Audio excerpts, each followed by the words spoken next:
السلام علیکم، S M news کے ساتھ میں ہوں احمد ندیم۔ خبروں کا سلسلہ بڑھاتے ہوئے خبر شامل کرتے ہیں حافظ آباد سے۔ ڈی پی او حافظ آباد سید حسنین حیدر کے حکم پر حافظ آباد پولیس کی جانب سے جرائم پیشہ افراد اور اشتہاری مجرمان کے خلاف بڑے پیمانے پر کریک ڈاؤن کیا گیا ہے۔ مزید تفصیلات جانتے ہیں بیورو چیف محسن مغل سے۔ جی محسن، آگاہ کیجیے گا۔ جی بالکل، ڈی پی او حافظ آباد سید حسنین حیدر کے حکم پر حافظ آباد پولیس کی جانب سے جرائم پیشہ افراد اور اشتہاری مجرمان کے خلاف بڑے پیمانے پر کریک ڈاؤن کیا گیا۔ کریک ڈاؤن تھانہ قصو کی صدر حافظ آباد، تھانہ جلال پور بٹیاں، تھانہ کالے کی اور دیگر علاقوں میں کیا گیا۔ کریک ڈاؤن کے دوران 25 ملزمان گرفتار کیے گئے۔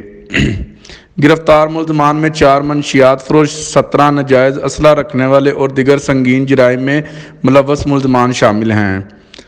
گرفتار ملزمان کے قبضہ سے 3535 گرام چرس، ایک کلاشنکوف، 3 رائفل، 7 گن، 6 پسٹل اور 200 سے زائد گولیاں برآمد۔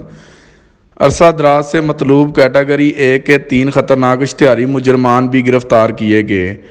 جرائم پیشہ افراد کے خلاف روزانہ کی بنیاد پر کارروائیوں کا سلسلہ جاری۔ جی بہت شکریہ محسن، تفصیلات سے آگاہ کرنے کے لیے۔